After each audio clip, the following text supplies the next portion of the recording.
বাংলাদেশের রাজনৈতিক অঙ্গন এবং কূটনৈতিক অঙ্গনে এখন আলোচনা ইলন মাস্কের স্টারলিংক।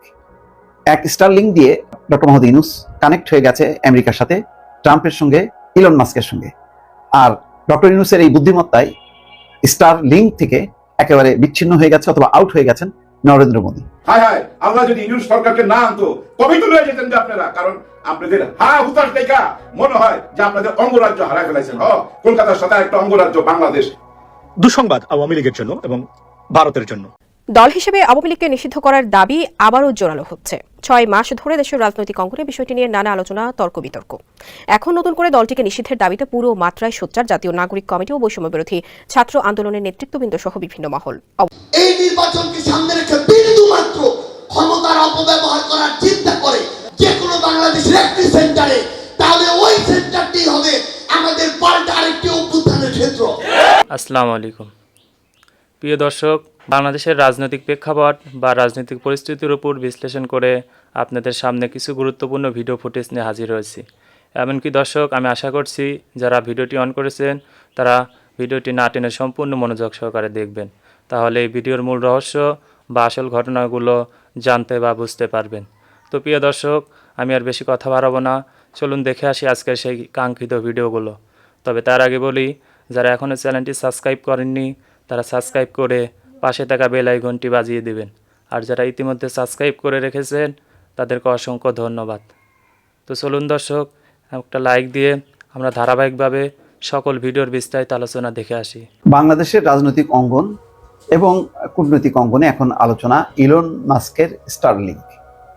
এক স্টারলিংক দিয়ে ডক্টর মোহাম্মদ ইউনূস কানেক্ট হয়ে গেছে আমেরিকার সাথে, ট্রাম্পের সঙ্গে, ইলন মাস্কের সঙ্গে। আর ডক্টর ইউনূসের এই বুদ্ধিমত্তায় স্টারলিংক থেকে একেবারে বিচ্ছিন্ন হয়ে গেছে অথবা আউট হয়ে গেছেন নরেন্দ্র মোদী। আপাতত এটাই মনে হচ্ছে, যার কারণে ভারত ঠিক ব্যাখ্যা দিতে পারছে না। আজকে দেখলাম ভারতীয় গণমাধ্যমগুলোতে এই যে বাংলাদেশ ইস্যুতে তাদের অর্জনটা কি, সেই অর্জনের ব্যাপারে কোনো ব্যাখ্যা বিশ্লেষণ কিচ্ছু নাই। কিন্তু ডক্টর মোহাম্মদ ইউনূস কিন্তু বলেছেন যে ট্রাম্পের ওখানে একটা পক্ষ সুবিধা দিতে গিয়েছিল, কিন্তু তারা সেটা ব্যর্থ হয়েছে। এটা বোঝাই যাচ্ছে যে তিনি দেশের নামও বলেননি, ব্যক্তির নামও বলেননি। একটি পক্ষ ট্রাম্পের কাছে গিয়ে সুবিধা করতে পারেনি। তার মানে বোঝাই যাচ্ছে যে এটা দিনের মতন পরিষ্কার। যেহেতু পণ্ডিত ব্যক্তিরা বা একটু যারা মানসম্পন্ন তারা কখনো দেশ ব্যক্তি বলেন না, আকারে ইঙ্গিতে বলেন।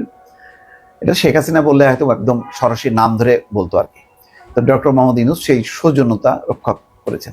এইটা নিয়ে আজকে প্রথম আলোর একটি রিপোর্ট, আর এই স্টারলিংকের যে সেবা, ইন্টারনেট সেবা নিয়ে আলোচনার ব্যাপারে চ্যানেল 24-এর একটা বিস্তারিত আলোচনা দেখছে। যে এই আলোচনায় ডক্টর খলিলুর রহমান, রোহিঙ্গা সংকট এবং অগ্রাধিকার বিষয়ক যেই প্রতিনিধি তিনি ছিলেন, এসডিজি বিষয়ক মুখ্য সমন্বয়ক লামিয়া মোর্শেদ এবং স্পেস এক্সের পক্ষে ভাইস প্রেসিডেন্ট লরেন রেয়ার ও গ্লোবাল এনগেজমেন্টের অ্যাডভাইজার রিচার্ড গ্রিফিথস সহ উপস্থিত ছিলেন।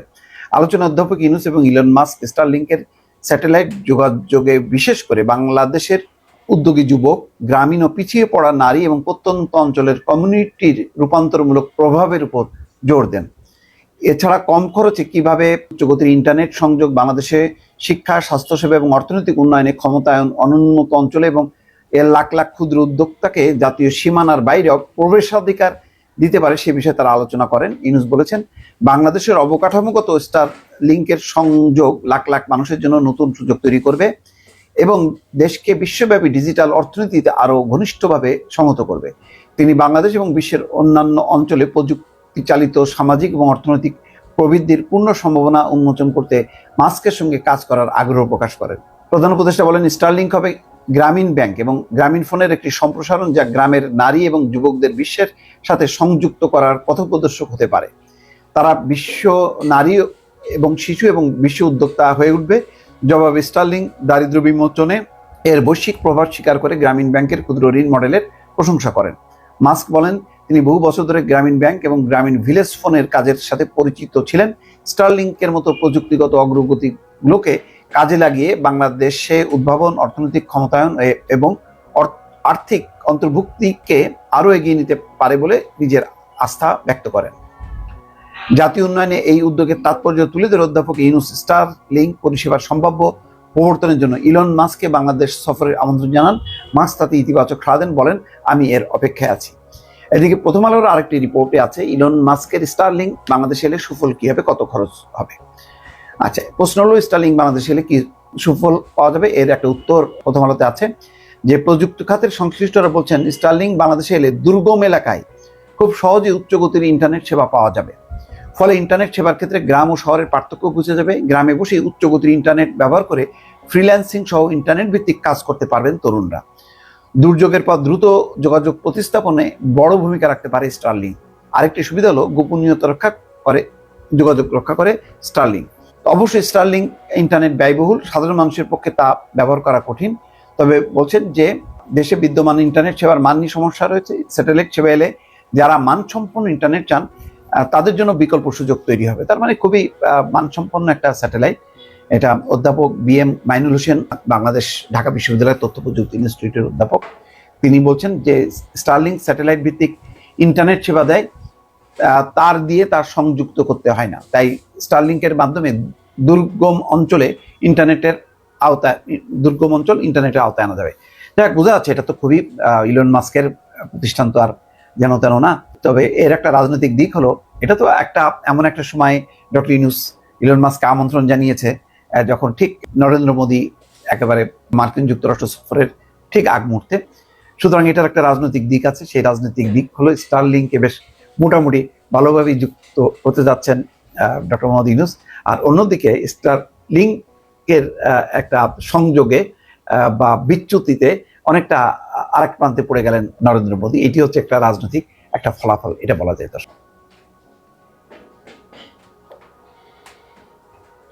আসসালামু আলাইকুম।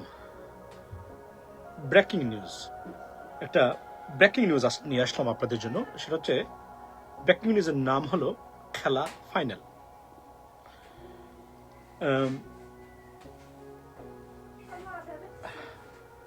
দুঃসংবাদ আওয়ামী লীগের জন্য এবং ভারতের জন্য। সংবাদটা দেই। ডক্টর মোহাম্মদ ইউনূস টুইট করেছেন ইলন মাস্কের সাথে বৈঠক বা ভিডিও কনফারেন্স নিয়ে। বলছেন had great meeting with Mr. Elon Musk. We agreed to work together, hoping to launch Starlink in Bangladesh soon together with him. And he replied, looking forward to it. Done and dusted for Awami League. That's what we wanted. খেলা শেষ। অনেক চেষ্টা করেছেন, অনেকভাবে বাংলাদেশের বিরুদ্ধে অপপ্রচার চালানোর পরেও খেলা কিন্তু শেষ। Do you know the meaning of this? It means what? Bangladesh is on track by the United States government, particularly Trump administration. That's the bottom line. It's a great news for Bangladesh, and it's a bad news for Awami League, those criminals that committed crimes against humanity in Bangladesh, and it's a great news. And আবারও ভারতীয় propaganda, Awami লীগের propaganda, দেশ বিরোধী কর্মকাণ্ডের মানে গায়ে মোটামুটি একটা আমি যদি বলি একটা থাপ্পড় দিয়ে দিলেন ডক্টর মোহাম্মদ ইউনূস। এই নির্বাচনকে সামনে রেখে বিন্দু মাত্র ক্ষমতার অপব্যবহার করার চিন্তা করে যে কোনো বাংলাদেশের একটি সেন্টারে, তাহলে ওই সেন্টারটি হবে আমাদের পাল্টা আরেকটি অভ্যুত্থানের ক্ষেত্র। সাথে রাজনৈতিক দলগুলোর নেতৃবৃন্দের একটা বৈঠক হয়েছে। এখানে সম্ভাব্য নির্বাচনের কথা বলা হয়েছে এবছরের শেষ অর্থাৎ ডিসেম্বর অথবা তারপরের কয়েক মাসের মধ্যে। তো আমরা আমাদের জায়গা থেকে একটা জিনিস বলি, ছাত্র জনতা ক্ষমতামুখী না। ক্ষমতামুখী যদি হতো 5ই আগস্টের ছাত্র জনতা যদি নির্ধারণ করত এই ছাত্র জনতায় সরকার গঠন করবে, বাংলাদেশের কোন রাজনৈতিক দলের তার বিপক্ষে গিয়ে কথা বলার মতো স্পর্ধা ছিল না। কিন্তু আমরা ওই 5ই আগস্টে বিজয় নিশ্চিত হওয়ার সাথে সাথে বাংলাদেশের সকল রাজনৈতিক দলের প্রধানদের সাথে কথা বলেছি। আমরা এই অভ্যুত্থানে ফ্যাসিস্ট বিরোধী আন্দোলনের যত অংশীদার ছিল সবার সাথে কথা বলেছি। সবার মতামতের ভিত্তিতে এই উপদেষ্টা মণ্ডলী হয়েছে। তাই আমরা এখনো আমাদের জায়গা থেকে ক্ষমতাকে দেখছি না, আমরা জনতাকে দেখছি। জনতাকে সামনে রেখে অন্তর্বর্তীকালীন সরকার যদি মনে করে ডিসেম্বরে, জানুয়ারিতে, ফেব্রুয়ারিতেই নির্বাচনের উপযুক্ত সময়, আমরা দ্বিমত করব না। কিন্তু আমরা স্পষ্ট করে একটা কথা বলি, যদি এই নির্বাচনটিকে যে কোনো শক্তি, যে কোনো পক্ষ গোষ্ঠী এই নির্বাচনকে সামনে রেখে বিন্দু মাত্র ক্ষমতার অপব্যবহার করার চিন্তা করে, বিন্দু মাত্র প্রভাবিত করার চেষ্টা করে যে কোনো বাংলাদেশের একটি সেন্টারে, তাহলে ওই সেন্টারটি হবে আমাদের পাল্টা আরেকটি অভ্যুত্থানের ক্ষেত্র।